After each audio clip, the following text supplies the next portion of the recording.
Olá, amigos, ou melhor, olá, ouvintes do Brasil. Daqui a pouco você vai entender por que essa introdução aqui em mais um episódio do nosso podcast, terceiro episódio da ACESP, Associação dos Cronistas Esportivos do Estado de São Paulo, nesse novo canal de comunicação que a gente tem junto com o presidente Nelson Nunes, o vice-presidente Wagner Prado e toda a direção da ACESP, todo o corpo da ACESP, para levar a informação, um bate-papo descontraído, direto aqui da Esporteca, a qual a gente agradece a Live Sport, parceiros da ACESP. 100 anos de rádio do Brasil. Um veículo tão importante, mas que novamente passa a ter assuntos que pode questionar o rádio esportivo do Brasil. E nesse podcast eu tenho a honra e o privilégio de comandar esse bate-papo com o meu amigo, um dos maiores repórteres do rádio do Brasil e um showman como apresentador, Vanderlei Nogueira. Um abração para você, Xênia, obrigado pelo convite, é um prazer estar aqui nessa iniciativa da CESP com parceiros importantes que abriram seus estúdios para levar informação, levar aquilo que a gente pensa, que a classe pensa, a histórica Associação dos Cronistas Esportivos do Estado de São Paulo agora tem também a direção do Nelson Nunes e todos os companheiros lá, dando sequência a um trabalho de guerreiros, a gente sabe a caminhada como foi ao longo de décadas. É um prazer estar com você aqui. Você sabe, quando me convidaram, eu falei, presidente, mas eu mesmo não tenho outro. Aí ele, não, vai você. É um prazer. Um abraço para todos os amigos, porque eu sou ouvinte do Vanderlei Nogueira desde quando era pequenininho. Do berçário, você é do berçário. Não, pequenininho, lá no interior de São Paulo, ouvindo a Jovem Pan, a qual você acaba de completar 45 anos com o microfone ali. 45 anos, Vanderlei. Para quem gosta de números, eu comecei 7/7 de 77. Número cabalístico. Para quem gosta de números, é verdade, 45 anos. Quantas Copas do Mundo? Desde 78, né? A primeira foi em 78, eu entrei em 77. Eu estava no jornal também, então fiz uma cobertura dividida, assim, na Argentina, primeiro a ditadura da Argentina, né? Depois, 82 na Espanha, né? 86 no México, 90 na Itália, 94 nos Estados Unidos, 98 na França, 2002 no Japão e na Coreia, 2006 na Alemanha, né?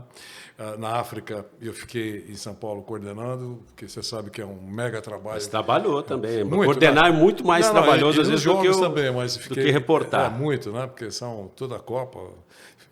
A Jovem Pan transmitiu todos os jogos, isso em 2010. Né? 2014 no Brasil, 2018 de novo, toda essa parafernália que a gente monta e tem que montar para a Copa do Mundo. E 2022 agora já está sendo preparado todo o esquema, 2022 lá no Catar, pela primeira vez no final do ano, né? Uma coisa um pouco diferente. Né? Muito, para nós é muito diferente. Já comprou a vestimenta local? Já, eu vou ficar por aqui com aquela roupa árabe, parecendo o Emir. Né? Um sheik. Um sheik. Um sheik. Você sabe que quando eu estive na Arábia Saudita, eu comprei roupa para minha mulher, a Bucra, né? Eu comprei para ela e comprei a minha. Cheguei aqui, eu falei, vou comprar esse negócio aí.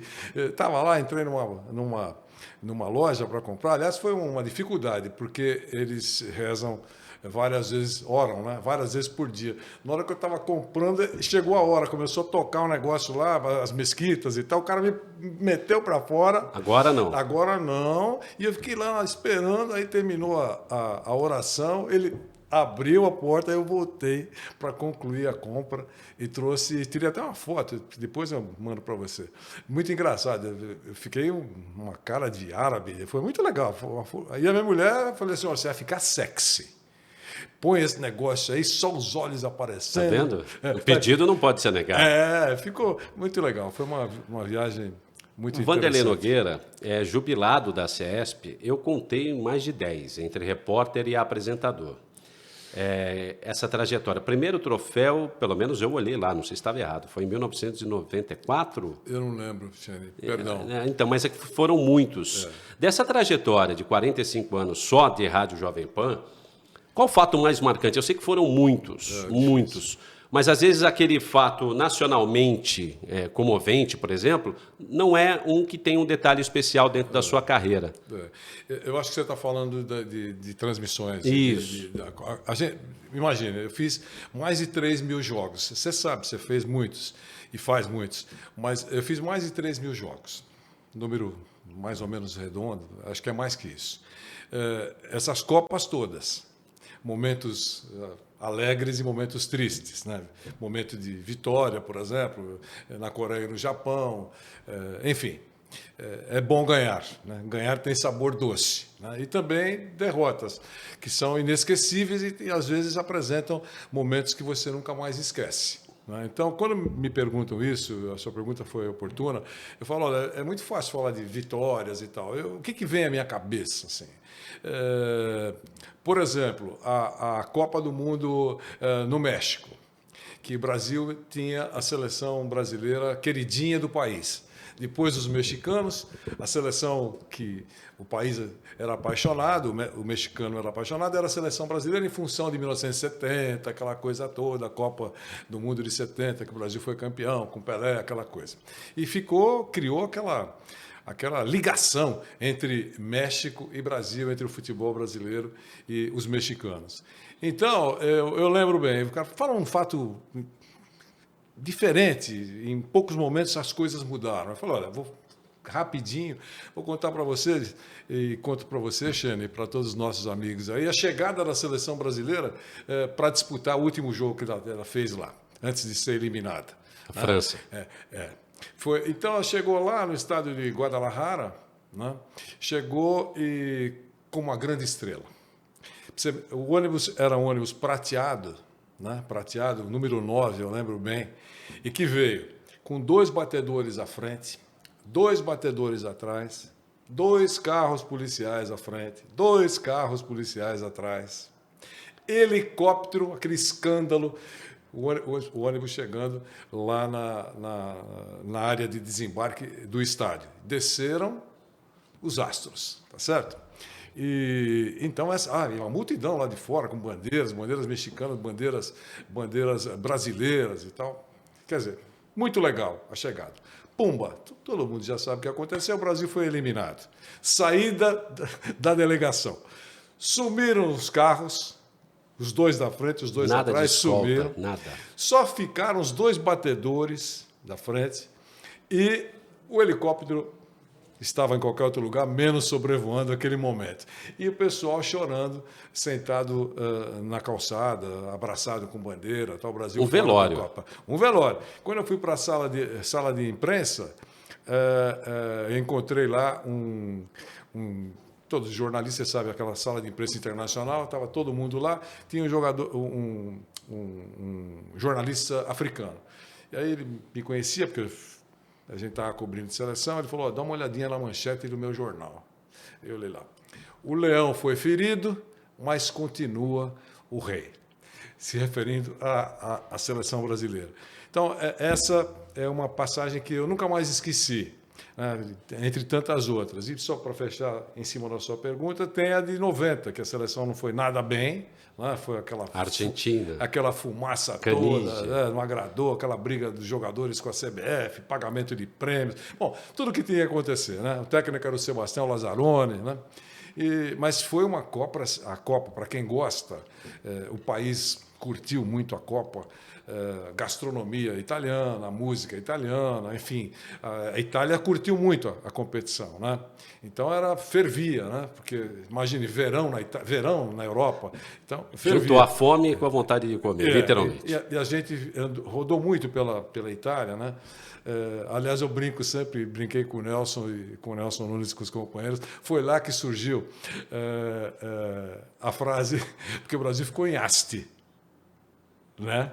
A cidade de Asti. E aí foi lá que surgiu aquela frase, entre aspas, o Brasil concentra na cidade de Asti Espumante. Aí foi muito bacana, mas tudo bem. E o que ficou para mim naquela Copa? Né? Ficou que foi pela primeira vez, Xene, que surgiu e eu consegui transmitir, nós conseguimos transmitir, porque foi um dia antes da Copa acontecer, o Brasil já tinha ido para o espaço, né? E então muita gente foi embora. Eu fiquei lá, para a gente fica para fechar a porta do estúdio, né? Para voltar para o Brasil. E o que eu vou fazer agora? Amanhã, afinal, tem mais alguma coisa? A gente conseguiu transmitir a primeiro show que se transformou num sucesso mundial até hoje. Os Três Tenores. Luciano Pavarotti, José Carreiras e Plácido Domingo, que pela primeira vez cantaram em Termas de Caracala, um dia antes da Copa terminar. Foi a primeira vez que surgiu os Três Tenores. E a gente conseguiu transmitir para o Brasil aquilo. E como os caras tomaram uma surpresa, esses caras vão transmitir para o Brasil, não entendiam muito, né? A gente só quer ficar num cantinho aqui, transmitir o áudio para o Brasil, não é imagem, áudio para o Brasil. Que rádio. bom que naquela época tudo podia, né?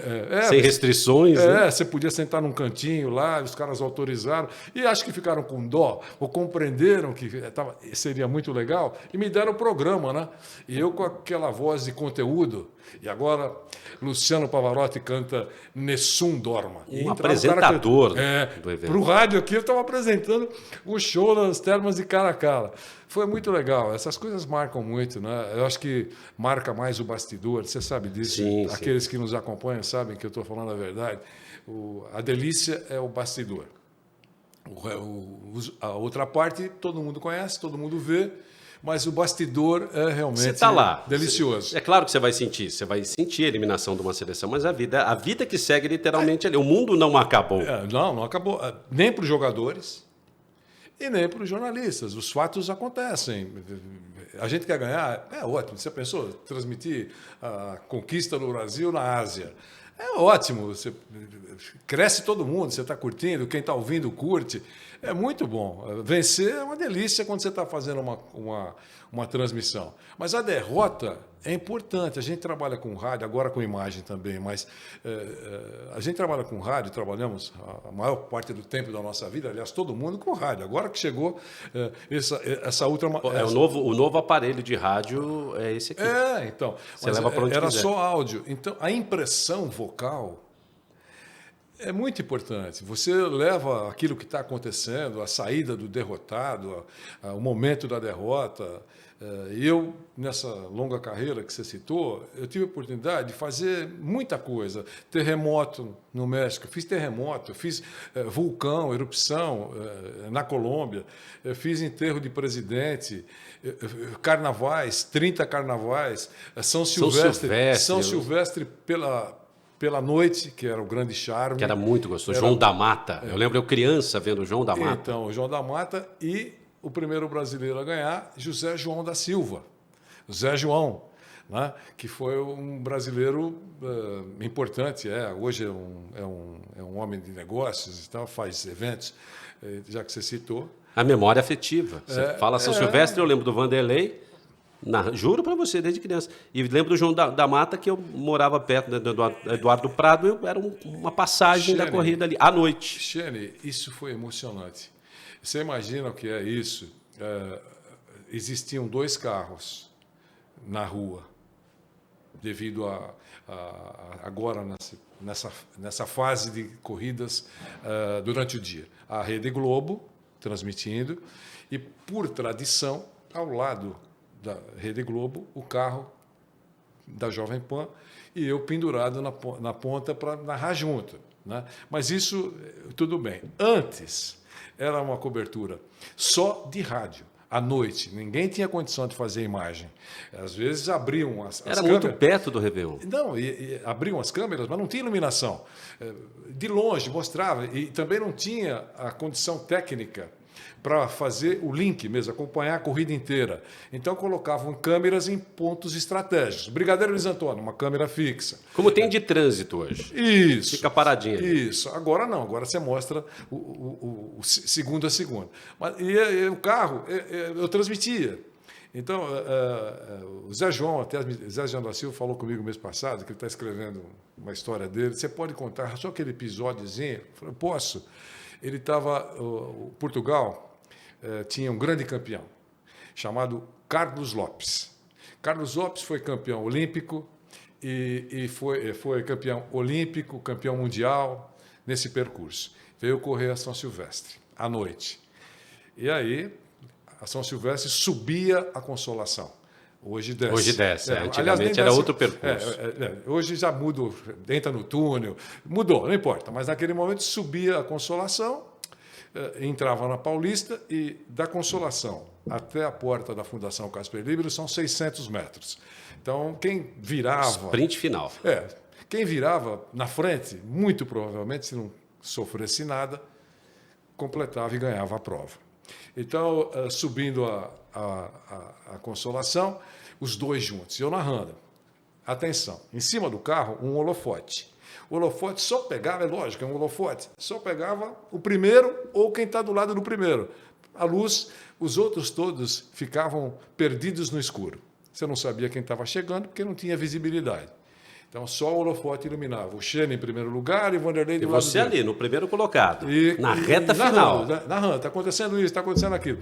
Aí, cabeça a cabeça, antes de virar na Brigadeiro, Zé João da Silva, é uma cena linda. Zé João da Silva e Carlos Lopes, cabeça a cabeça. E eu falando, Carlos Lopes, Zé João, um passo à frente, um passo atrás, e vamos virar na Paulista, aquele negócio todo. Quando chegou a uns 30 metros da Paulista, antes de virar, o Zé João sente a coxa. E ele dá um tranco e diminui muito a velocidade. O Carlos Lopes estava 3 ou 4 passos atrás dele, percebeu, campeão mundial e olímpico. Por isso que eu digo, campeão, tem sangue de campeão, cara. Ninguém é de graça, campeão mundial, campeão olímpico. Ele, sabe, tem alguma coisa diferente. Até no comportamento, que é o principal. Ele vinha em alta velocidade também, mas diminuiu ficou ao lado do respeito. E eu estou perto, o carro está aqui, e, como você está fazendo agora, um fone num ouvido, outro no outro, para você poder saber o que está acontecendo no mundo. Eu ouvi o Carlos Lopes, vai, João. Começou a incentivá-lo. Incentivar. O João falou, não dá mais, vai você. E virou o Carlos Lopes, ganhou a prova, virou na Paulista e ganhou a prova, o João ficou perdido no escuro, porque eu também fui embora junto, para acompanhar a chegada do Carlos Lopes. E no ano seguinte, o Zé João ganhou a corrida. Mas aquele momento... É uma história realmente muito linda, né? Não, aquele momento de... Um resumo do esporte. De comportamento de atleta campeão, sabe como é que é? O respeito, digno, sabendo que o cara que está do lado é um grande campeão também, que era o Zé João. Poderia ter acontecido com o Carlos Lopes. Ele teve a empatia, né? Falou assim, foi com o João, mas poderia ter sido comigo. Né? E eu achei aquilo um exemplo de esporte maravilhoso. Então, enfim, essas coisas todas ficam incrustadas,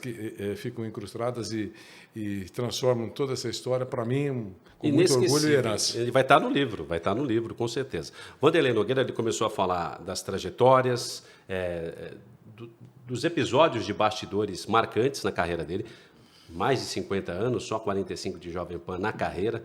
O homem está firme, forte, está no ar, está no dial, está multimídia. E quando a gente fala que é jornalista, eu aprendi isso com um chefe meu. Eu sou jornalista esportivo. Ele falou, não, você é jornalista. Claro. Você tem que cobrir tudo que diz respeito à população, à prestação de serviço. E aí a gente entra no rádio, que é um veículo apaixonante. Esse bichinho picou a gente muito cedo e a gente vive e respeita muito ele. Só que, infelizmente, volta e meia surge uma possibilidade na área esportiva de ter vetos em relação a direitos de transmissão ou limitação de transmissão. O rádio está fazendo 100 anos, e se a gente puxar o esporte, quantos astros, quantas competições, mínima que seja, Série B, 1B do Campeonato Paulista, o campeão da Libertadores, o rádio está lá, o rádio está levando.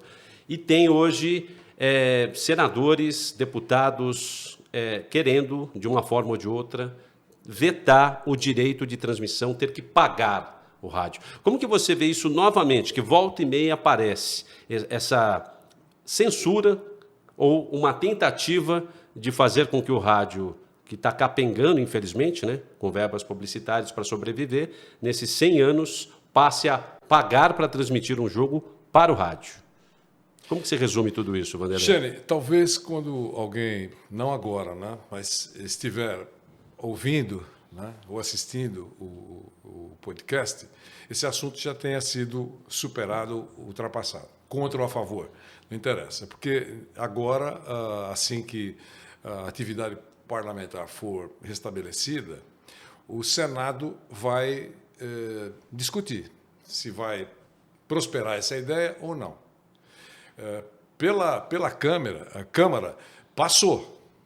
Então, os ilustres deputados, porque a bancada da bola é muito forte naquele parlamento, entenderam que isso deve prosperar.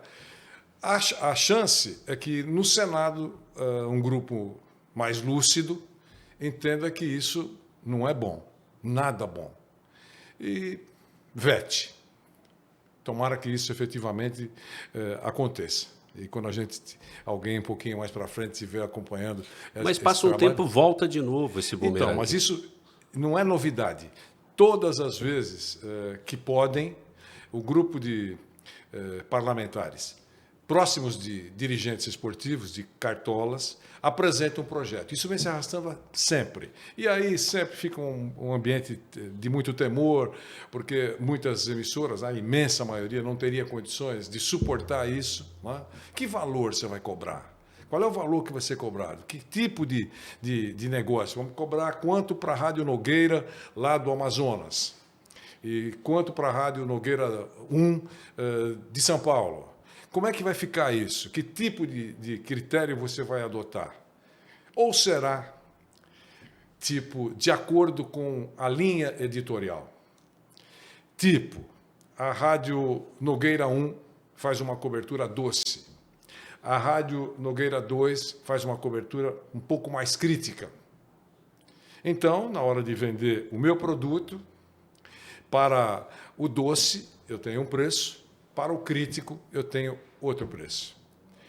É isso, a intenção é essa. Fica muito claro que o rádio é mais crítico do que outras plataformas. E outra coisa, o rádio dá mais espaço. Então, teoricamente, quando você tem mais espaço para falar, você não fala só coisas boas, você fala coisas que não agradam ou incomodam dirigentes ou instituições. Enfim, por que isso vem agora? Não há digamos assim, nenhum interesse pela receita que o rádio pode gerar.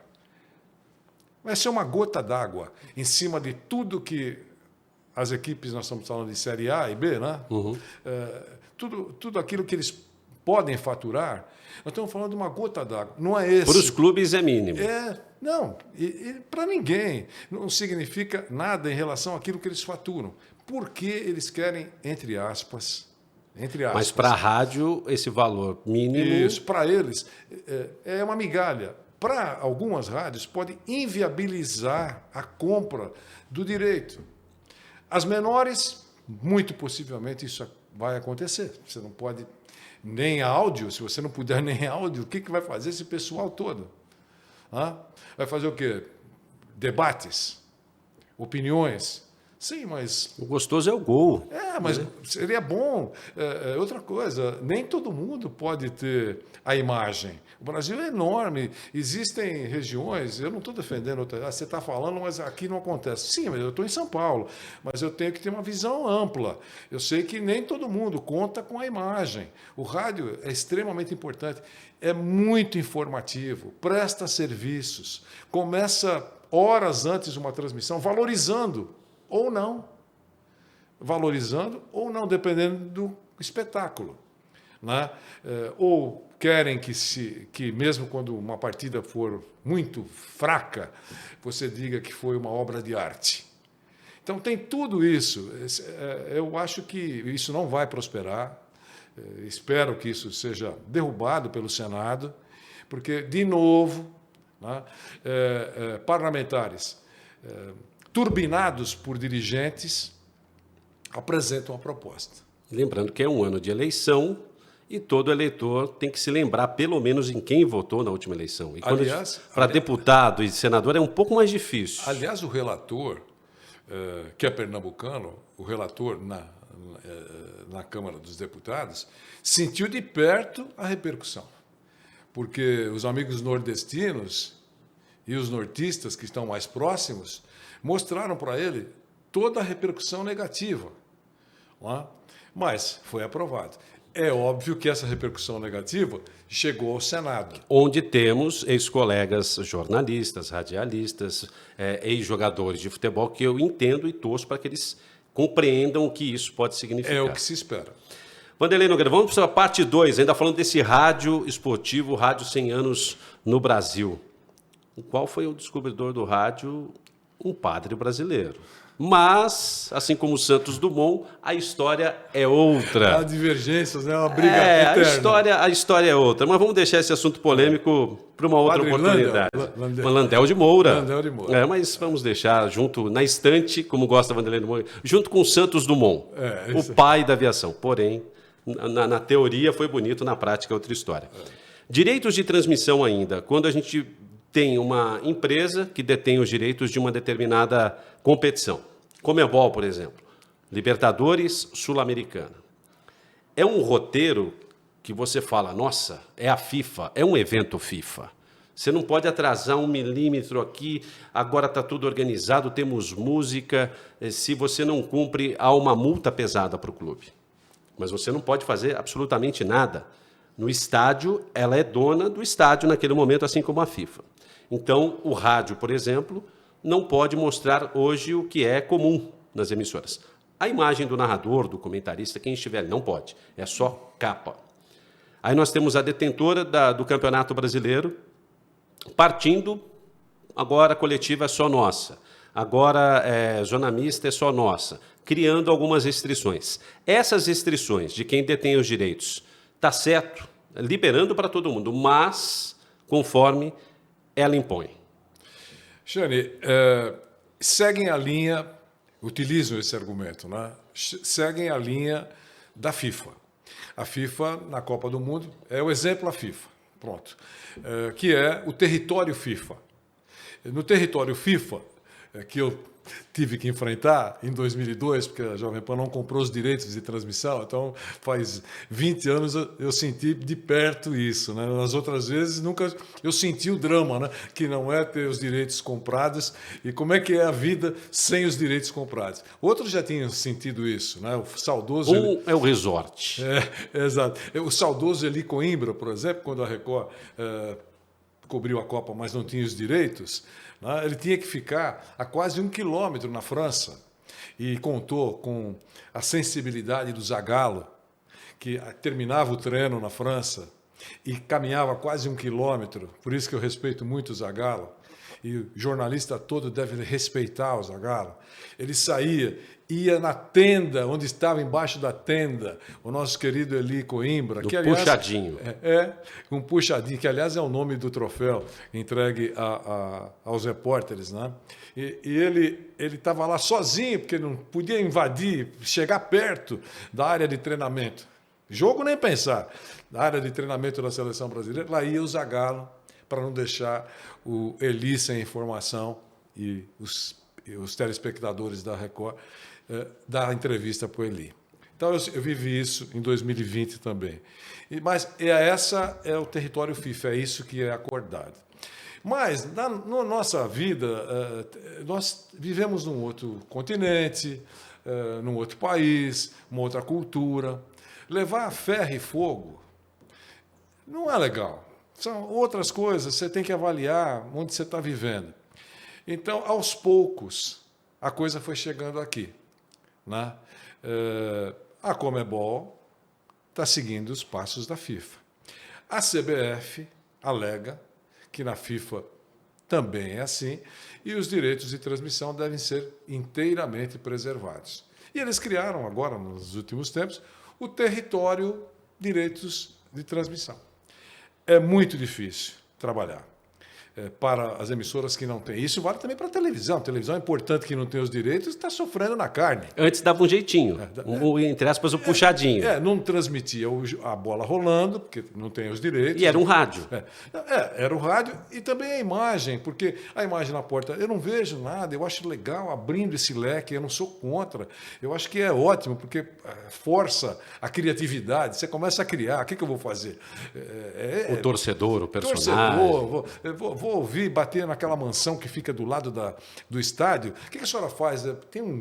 50 mil pessoas do lado da sua casa, e a senhora nessa mansão maravilhosa, o que a senhora faz? Olha, eu não suporto futebol, eu fico tocando Beethoven no meu telefone, eu posso mostrar para os meus ouvintes ou para os meus telespectadores que enquanto a bola está rolando lá, é a criatividade. A senhora está tocando Beethoven. Olha que personagem. É apenas uma sugestão, quer dizer, então tudo bem, isso pode fazer, porque a mansão da Dona Maria lá não é território FIFA, mas, sabe, vai ter que forçar a criatividade, mas, puxa vida, castra a cobertura, né? Não pode fazer imagem do estádio, porque eu fiquei sabendo ontem, eu estava tanta coisa, que nem a chegada do ônibus é permitida porque aparece lá, entre aspas, o vídeo pirata de alguma figura generosa que gravou a chegada do ônibus e passou na rede social. Então você fica vendo até como é que chegou o ônibus.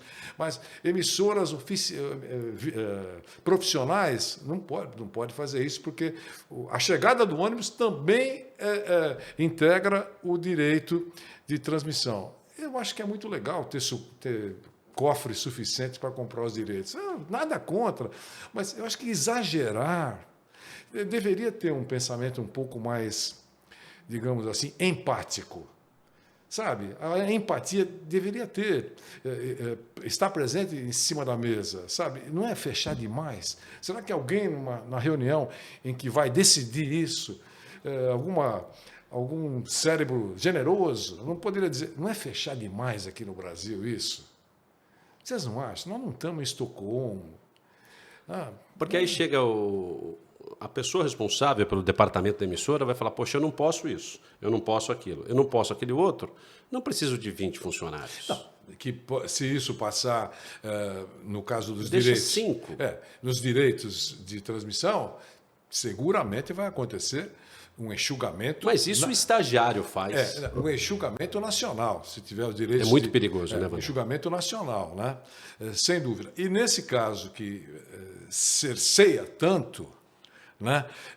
Claro, vai ter que usar muita criatividade para poder fazer, né? Então, eu acho que as pessoas poderiam ser um pouquinho mais sensíveis. Eu estou falando porque eu imagino que todo companheiro que trabalha nesse segmento esteja pensando da mesma maneira, né? Porque é igual quando surgiram canais de YouTube, transmissões, alguns muito bem assistidos e acompanhados, outros nem tanto, mas tem espaço para todo mundo. O universo é gigante. É gigante, tem espaço para todo mundo e é uma seleção natural. Eu vou assistir o canal do Xene, eu gostei desse tal de Xene aí, eu vou voltar a assistir. Eu vou assistir o canal do Vanderlei, achei uma porcaria. Nunca mais vou abrir esse canal. E tem o leque dos canais oficiais dos clubes.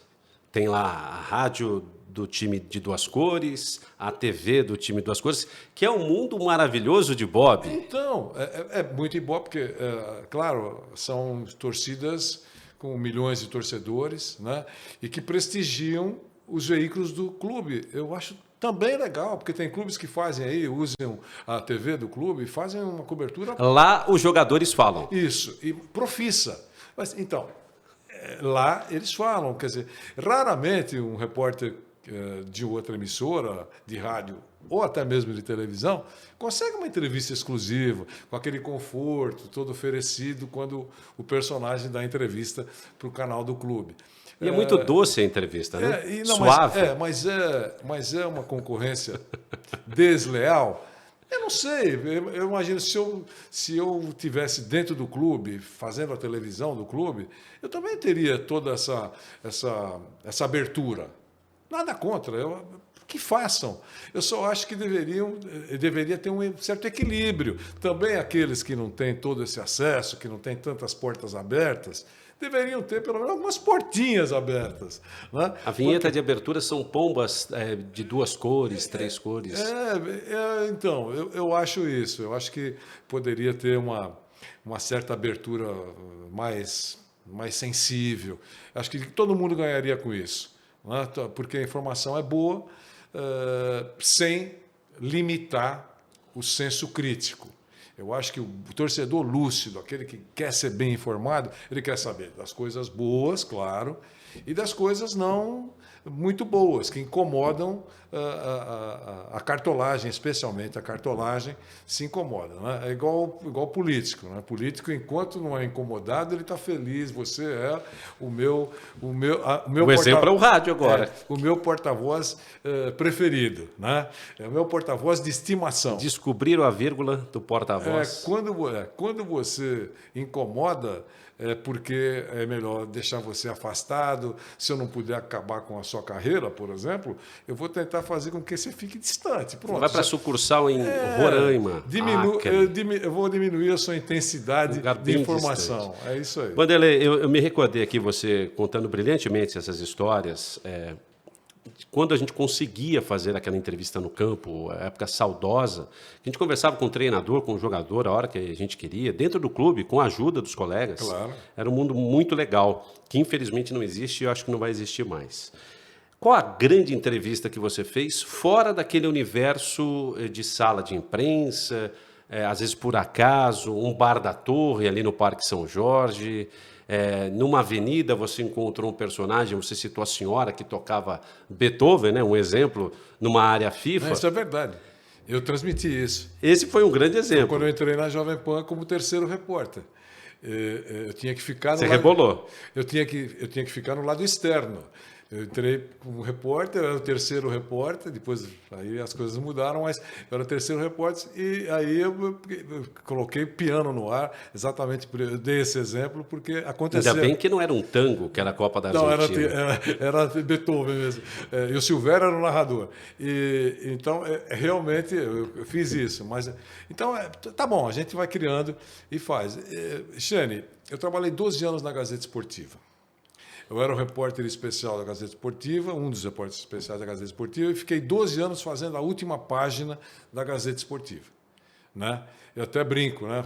Puxa vida, hoje não tem mais, porque na primeira semana eu entrei trabalhando Flávio Adalto, que você conhece, e nós dois somos contratados lá para trabalhar na Gazeta Esportiva. 1980. Fiquei 12 anos, fiquei até 1992. Depois não tinha mais condições de conciliar com a Jovem Pan. Né? Enquanto dava para conciliar, eu tinha 2 empregos e tal, que a gente precisa pagar o carnê, o boleto. Né? Então, foi isso. Mas e na primeira semana, Tele Santana, Zico, Enéas, Paulo Roberto Falcão, e o outro eu não lembro, mas era nesse porte. Hoje não existe mais você condições de trazer qualquer veículo, trazer... uma vez por dia, durante uma semana, entrevistados desse porte. Desse porte. Né? Porque as coisas eram mais abertas. Não é porque o repórter era bom, é porque as coisas eram mais abertas. Hoje, isso é impossível. Staffs bloqueariam, profissionais desse patamar blindariam todo esse grupo que eu te citei aqui. Né? Então, é difícil eu falar para você qual é a grande... Eu fiz enterro de presidente, certo? Cara do esporte que você falou. Que é o jornalista. Morreu Tancredo Neves e ele foi levado para a terra dele, para Belo Horizonte, depois para São João. São João del Rei. Isso. Mas antes passou em Belo Horizonte para ficar sendo velado no Palácio da Liberdade. Eu falo e fico arrepiado. E não tinha, foi uma coisa tão maluca que aconteceu no país naquele momento, que só tinha, na Jovem Pan, naquele instante, um maluco que estava em Belo Horizonte acompanhando a seleção brasileira na Toca da Raposa. E aí fui credenciado pela Presidência da República, via rádio, para fazer o velório do presidente Tancredo Neves no Palácio da Liberdade, que foi, inclusive, com as grades derrubadas, porque o povo derrubou, porque queria ver de perto o corpo do presidente mineiro. Então, como é que eu estava de agasalho? Não podia entrar. Lá fui eu no brechó da rodoviária de Belo Horizonte para comprar um terno. E eu não sou, evidentemente, um toureiro, com corpo de toureiro. E não foi nada fácil encontrar um terno preto, aliás, que teve que ficar rasgado na calça, atrás, para poder fechar na frente e transmitir o velório do ex-presidente, que depois foi levado de avião para a terra natal para ser sepultado. Então, muita coisa consta, mas eu acho que tem que citar nessa coisa, nessa nossa conversa, na sua pergunta, alguma coisa engraçada. Sabe? Porque engraçado é muito legal. O Brasil jogou contra a União Soviética no Maracanã. União Soviética, não Rússia ainda. União Soviética. Maracanã lotado. Lotado, você imagina. Domingo à tarde, seleção brasileira e União Soviética no Maracanã. Repórter da Jovem Pan, falecido Israel Gimpel. Certo? Eu, bem jovem... Correspondente no Rio da Jovem Pan. A nossa voz no Rio de Janeiro, como todo mundo falava. Grande Israel Gimpel. O locutor era José Silvério, comentarista Orlando Duarte, né? E moleque lá sendo repórter. Eu sabia que ia fazer esse jogo. 20 dias antes eu sabia, nós vamos fazer lá no Rio.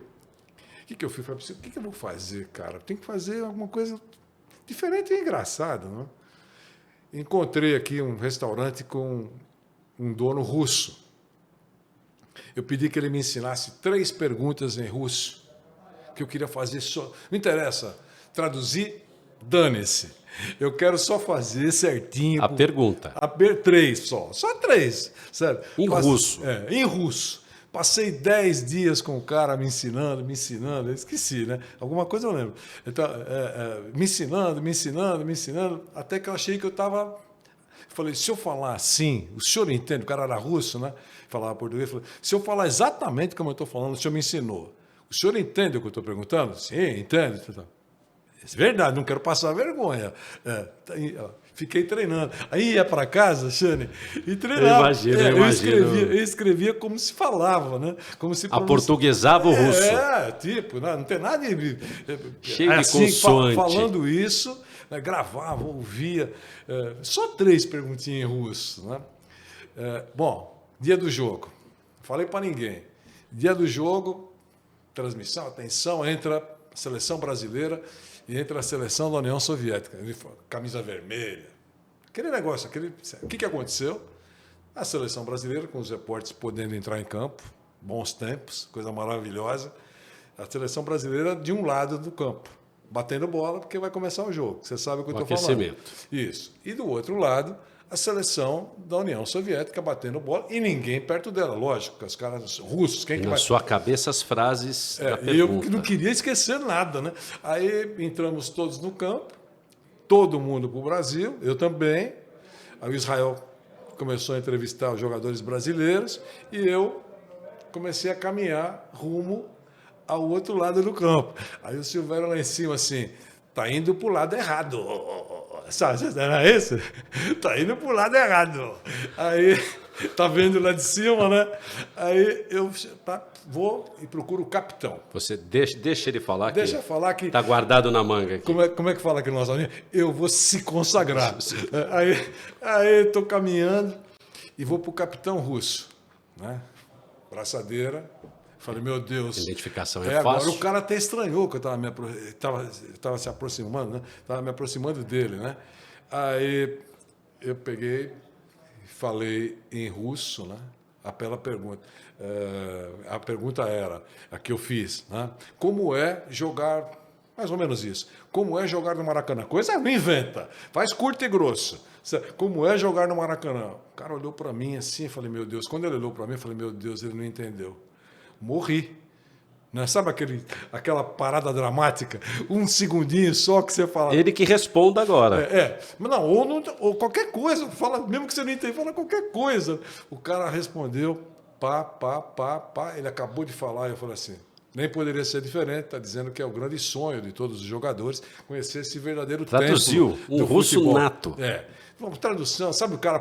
Nasci um poliglota. Ao lado do Kremlin. Sabe? Então, foi um negócio espetacular. Aí voltei, fiz a segunda pergunta. A segunda pergunta eu lembro. Foi, como é que a zaga russa enfrentar o ataque dos jogadores brasileiros, né? Então, aí ele respondeu, falou assim, Qualquer zagueiro no mundo, óbvio, né? Qualquer zagueiro no mundo sabe o talento dos jogadores brasileiros e tal. A última pergunta foi só, não foi pergunta, só agradecimento. Eu até aprendi naquela época, por isso que tem o balé Bolshoi, né? É o grande balé. Bolshoi em russo é grande, né? Então eu falei, papai Bolshoi, muito obrigado, né? Ele pá. Eu meneei a cabeça e virei, saí falando, o Silvério lá em cima. Não acredito! Sabe? Pô, foi muito legal. Então essas coisas marcam. Coisas engraçadas e coisas tristes. Né? Eu fiz o vulcão na Colômbia, como eu te falei, não estava nos planos, óbvio que não estava, mas é uma cena de 25 mil pessoas mortas.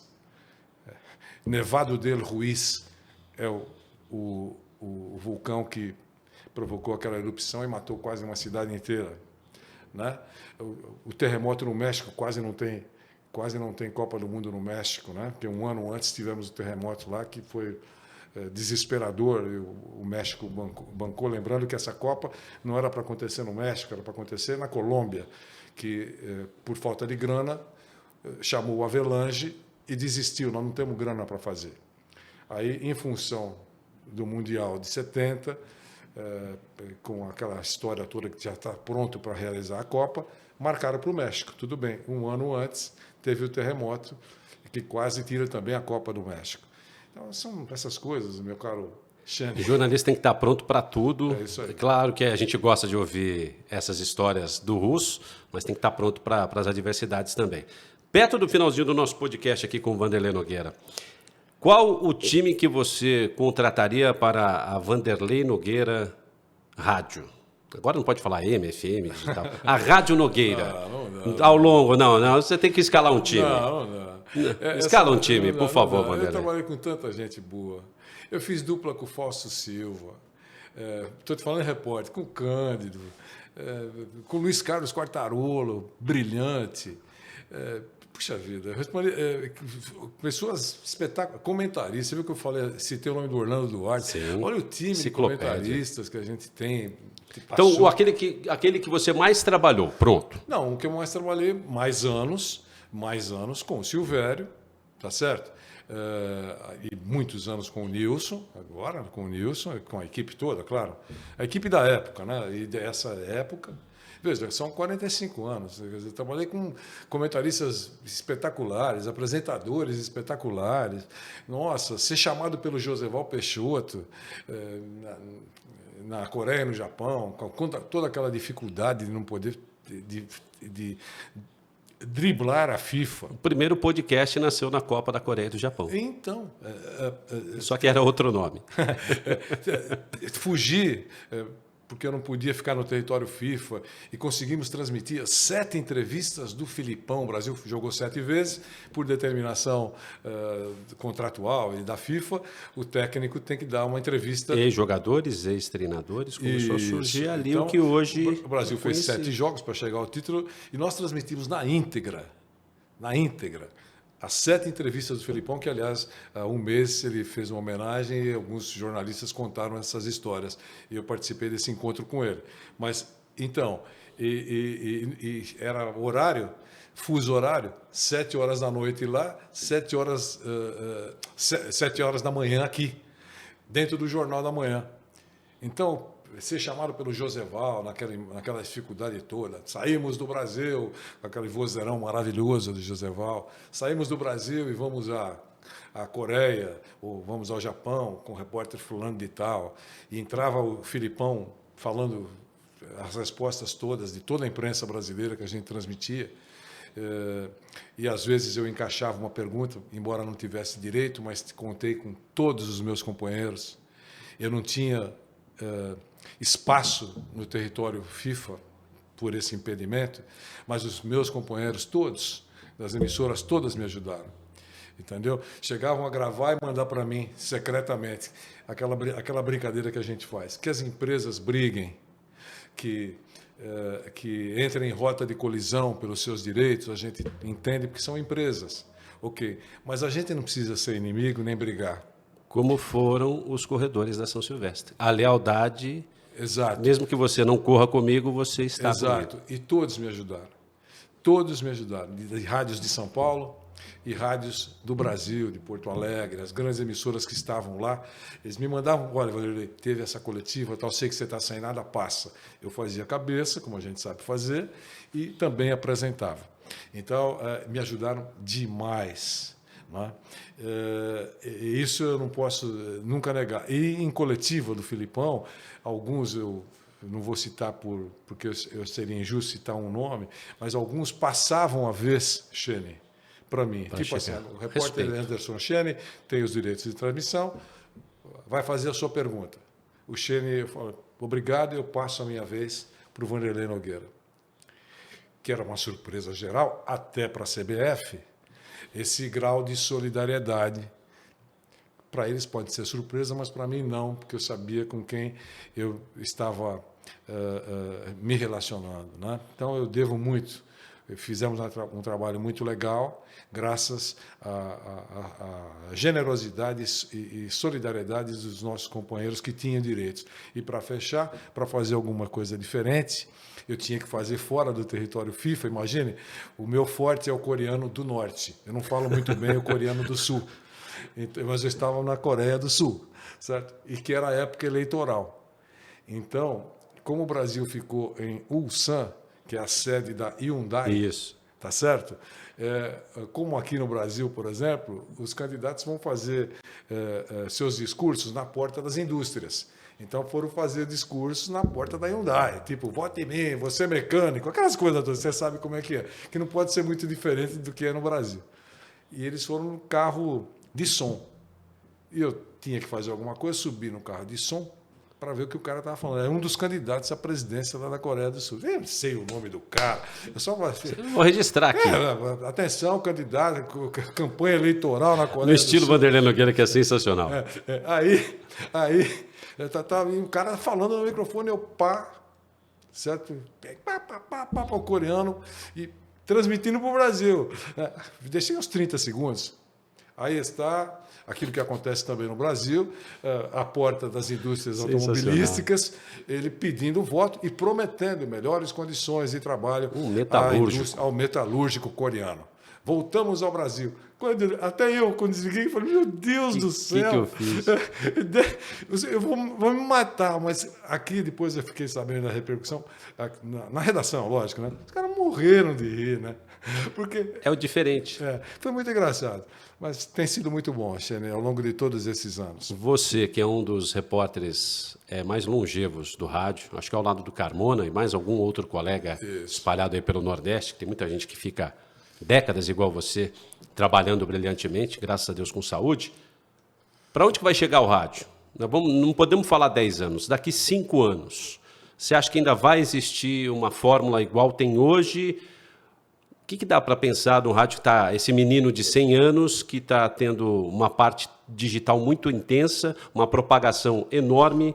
Para onde vai o rádio, Vanderlei? Vai para novos caminhos, vai continuar informando, vai continuar fazendo programas de entretenimento, só que agora ele tem reforços. Ele tem a internet, ele tem o rádio com imagem, ele tem várias plataformas, ele tem N coisas, mas o rádio vai continuar vivíssimo, vivíssimo. Ele vai ter muita ajuda, eu acho, e vai precisar de muita criatividade, mas ele vai continuar vivíssimo. Milhões de pessoas aqui no Brasil precisam do rádio, são informadas pelo rádio, distraem, essas pessoas se distraem com os programas de rádio, ouvem música pelo rádio, entendeu? Tem outras alternativas? Claro que tem, óbvio que tem. Mas o rádio é eterno. Aquela história é igual aquele exemplo que todo mundo já conhece, que é da máquina fotográfica que tinha filme, tá certo? Acabou, não sei o quê. Não é que acabou a empresa que não se ligou. Ela realmente ficou estagnada. Mas veio a foto digital. E você manda imprimir, se você quiser. Acabou, você faz 1000 coisas, não é verdade? Então, vai continuar fazendo aquilo que em todos os segmentos é necessário, usando a criatividade para escapar de buracos, de abismos, de dificuldades. profissionalmente falando, você precisa ter criatividade, se adaptar ao seu meio, ao seu momento, à sua época. Esse papo do rádio com esse profissional fantástico, que tem o seu nome cravado na história do veículo mais amado do Brasil, digamos assim, lá atrás, com 100 anos, Vanderlei Nogueira, em nome de toda a CESP, da Sportec, a qual a gente agradece, da Live Sport, nossos parceiros nesse novo formato de conteúdo digital. A gente agradece demais e que você tenha muitos e muitos anos de vida, saúde, para criar suas netinhas, que venham bisnetos, e o seu poder de levar para o ouvinte, para o internauta, todo esse profissionalismo, toda essa alegria que você leva já há quase 5 décadas. Que Obrigado, prazer. Alexandre. Obrigado, foi um prazer ser entrevistado por você. Obrigado à CESP, a Associação dos Cronistas Esportivos do Estado de São Paulo. Obrigado a todos por me ouvir e por acompanhar essa entrevista. Então, não perca entrevistas anteriores, meu amigo Leandro Quesada, com José Maria de Aquino, o bate-papo que eu tive com o presidente Nelson Nunes nessa nova fase da CESP. É só você ver os episódios anteriores, se inscrever no canal, curtir e sempre ajudar a CESP em suas ações em prol de toda a coletividade, torcendo por uma imprensa melhor e mais livre. Aquele abraço e até a próxima. Entendeu?